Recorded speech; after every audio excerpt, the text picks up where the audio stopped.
રક્ષાબંધન નિમિત્તે બહેન ભાઈના પ્રેમની અનોખી કહાની જોવા મળી। ગાંધીનગરમાં બહેને ભાઈને અનોખું રક્ષાસૂત્ર બાંધી નવજીવન આપ્યું છે। ગાંધીનગરમાં રહેતા કિરણભાઈ પટેલ ભરૂચમાં ફર્ટિલાઇઝર કંપનીમાં નોકરી કરતા હતા। 2 વર્ષ પહેલા તેઓ કિડનીની ગંભીર બીમારીમાં સપડાયા। તબીબોએ કિડની ફેલ થઈ હોવાના દુઃખદ સમાચાર આપ્યા અને કિડની ટ્રાન્સપ્લાન્ટનો અભિપ્રાય આપ્યો। પરિવારના મોભી પર આવી પડેલી આ અણધારી આફત સામે લડવા માટે પરિવાર માનસિક રીતે તૈયાર નહોતો। આ ઘેરા આઘાતની પરિસ્થિતિ વચ્ચે કિરણભાઈ પટેલ માટે 4 બહેનો આશાનું કિરણ અને રક્ષાનું કવચ બનીને આગળ આવી, જેમાં બીજા નંબરના મોટા બહેન સુશીલાબહેનની કિડની મેચ થતાની સાથે જ કિડની ટ્રાન્સપ્લાન્ટ કરવાનો નિર્ણય લેવામાં આવ્યો। સુશીલાબેનના રિપોર્ટ બધી રીતે મેચ થયા। જે ડૉક્ટરે પુરવાર કર્યું કે આ રિપોર્ટ તમારા રિપોર્ટ સાથે મેચ થાય છે, એટલે તમે કિડની ટ્રાન્સપ્લાન્ટ સુશીલાબેનની કરાવી શકો છો।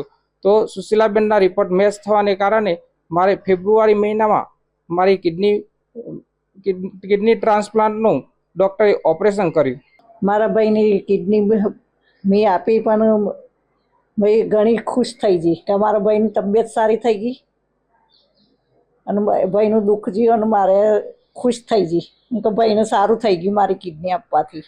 કે 4 વર્ષથી બહુ જ હેરાન હતું ભાઈ।